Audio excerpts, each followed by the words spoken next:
Hello, magical people of the internet. I am Jen, and welcome to my vlog, I Never Thought I Would, where we discuss doing things we never thought we would do and the fabulous places that they can lead us.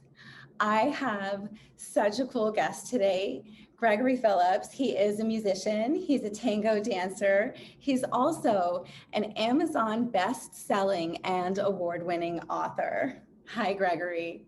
Hi, Jen. How are you? I'm great. Happy to be on here. Thanks for having me.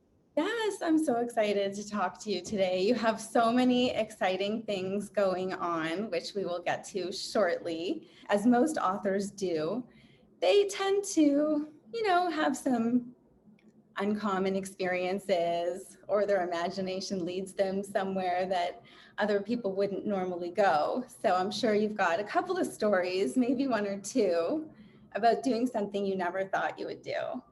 Oh, absolutely. And the one thing that I certainly never thought I would do was quit a good job and move to New York City to dance tango. But I did that almost 10 years ago and Wow! ended up dancing in a couple of off-Broadway shows and living there for about a year and a half before, life kind of forced me back to, reality. And I moved back to Seattle where I was before that. But that was a phenomenal experience and certainly something that, I never thought I would perhaps, something I always would have wanted to do, but perhaps never thought I'd be brave enough to actually do it. That's phenomenal. So I used to live in New York and I used to run a little theater company in the East. Oh, wow. Yes. So I definitely understand the desire to come to New York and get into some show and perform on stage, especially if you have that performance thing inside of you. Obviously, as a dancer, like you have to love being out there. Definitely. Okay, so where in New York did you live when you came to do this? And what were the shows you were in? Yeah. So I lived on the Upper West Side. One of the shows was called Speakeasy Moderne. It was a fun little, just a fun little show and a funky little theater. And then I did a New Year's Eve show at a restaurant. I honestly can't remember even the name of it, but it was just a blast.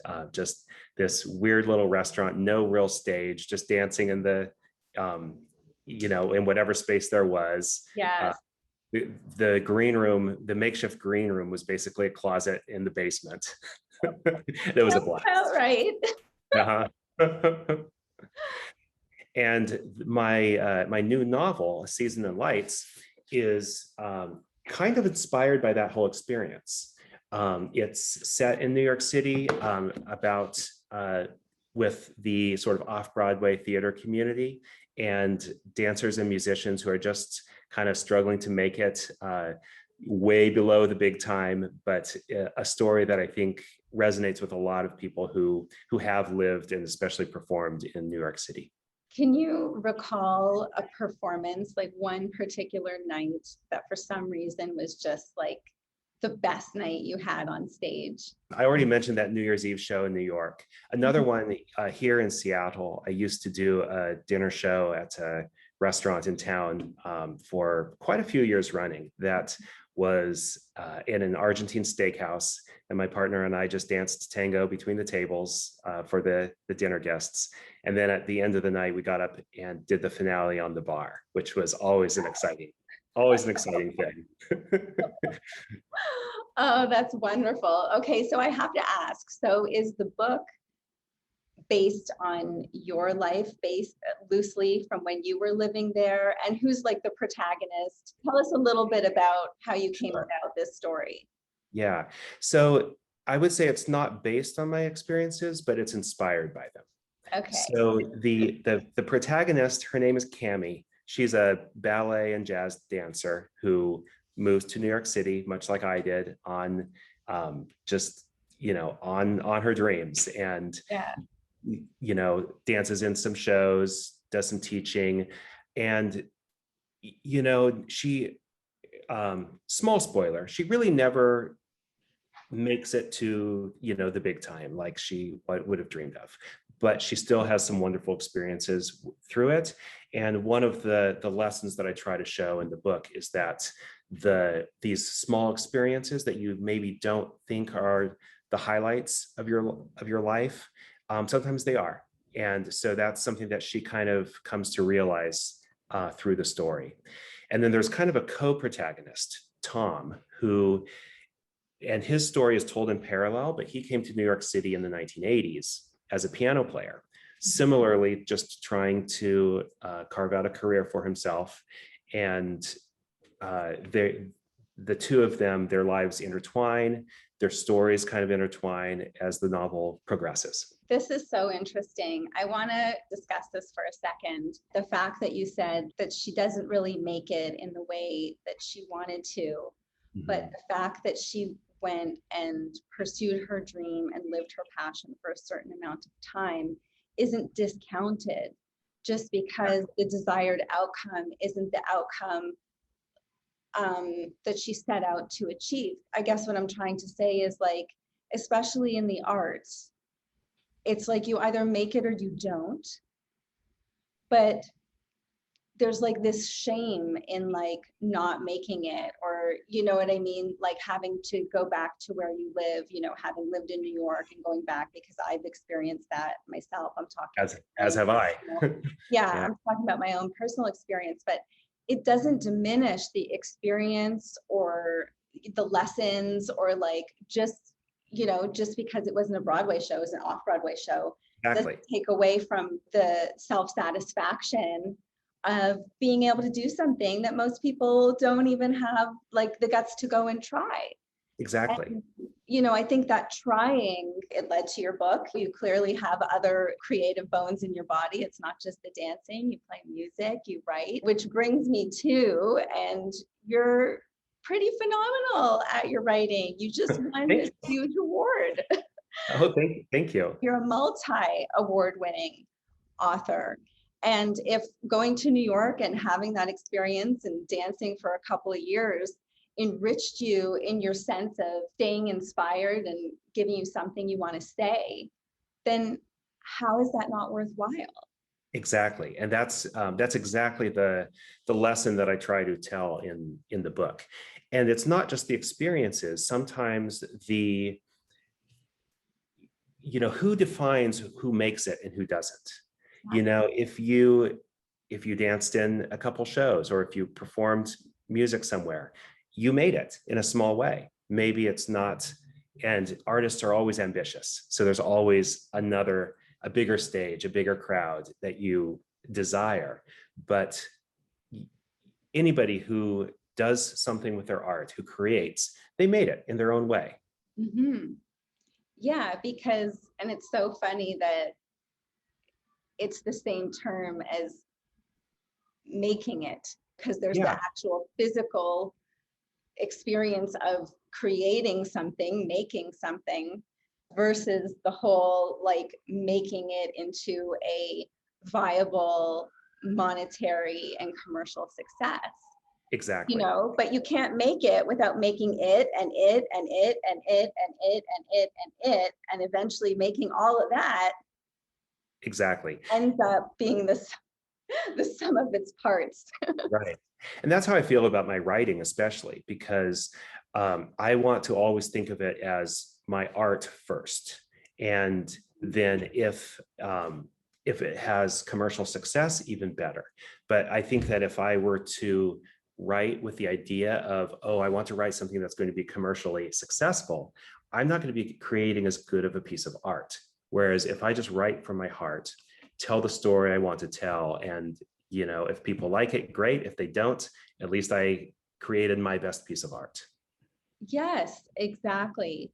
And it's not just about one piece. Like it's a skill that you have to like refine over years. And that's the other thing too, is just appreciating the process. And if you stay in process instead of trying to like foresee a desirable outcome, you give yourself permission, you give yourself that room for your imagination to really develop into something as opposed to putting pressure on yourself, which sometimes can be suffocating.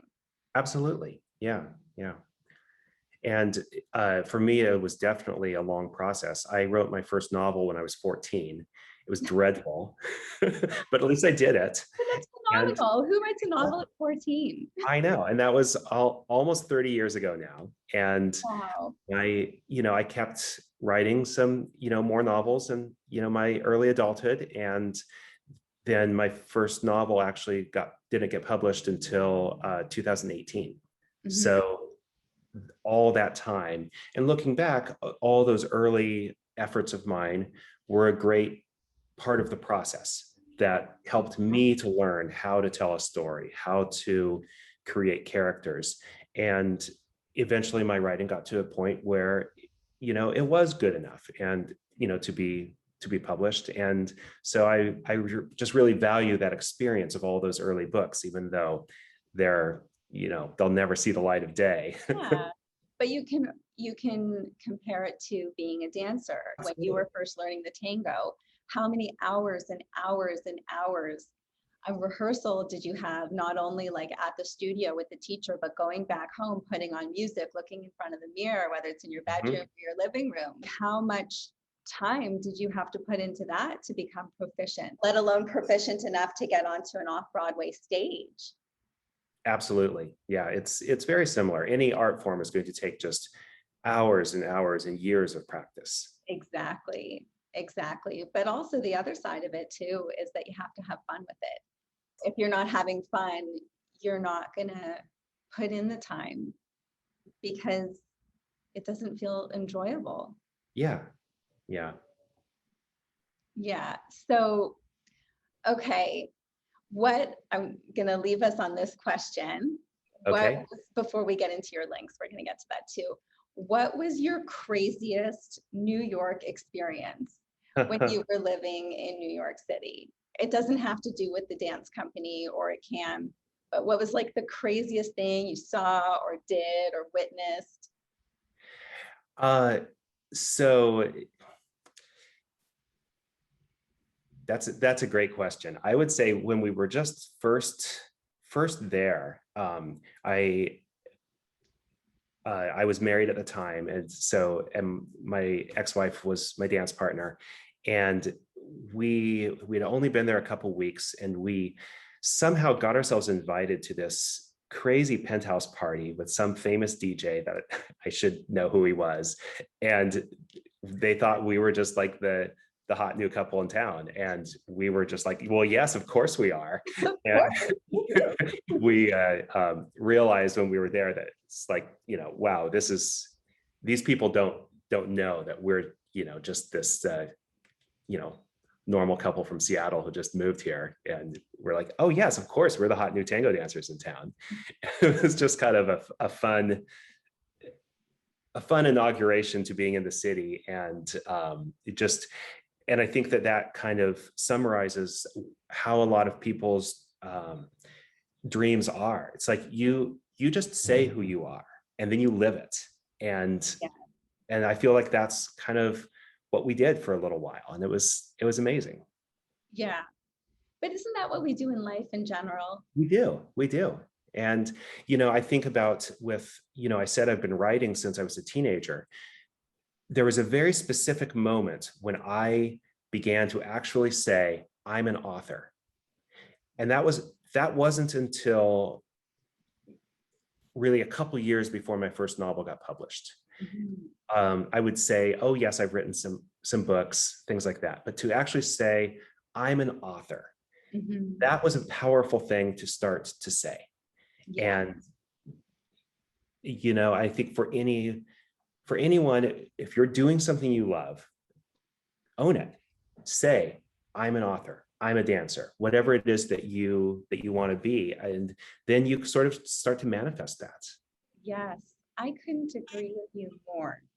It's amazing how what we tell ourselves tends to become the life that we live, Yes. and I really do think there is a power in saying things out loud. Yes, You indeed. know, yeah, I remember when I started calling myself a writer too. Yeah. It's a powerful thing. Yeah, Just and those words.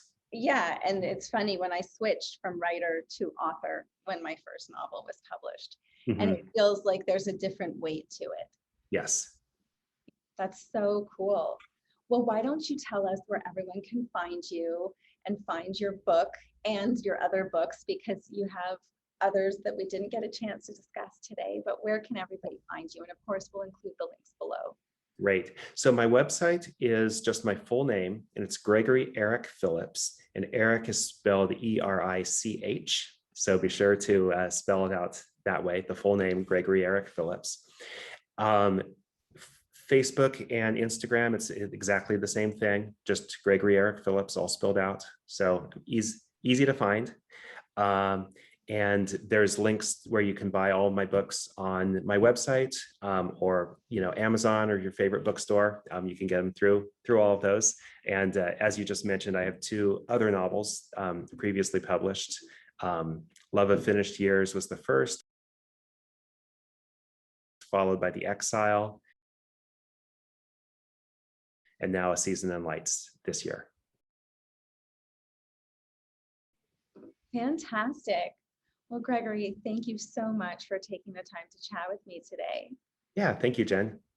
And thank you all out there in the interweb for tuning in. I'd like to challenge you to do something you never thought you would do. Let us know what it is in the comments and where it leads you to.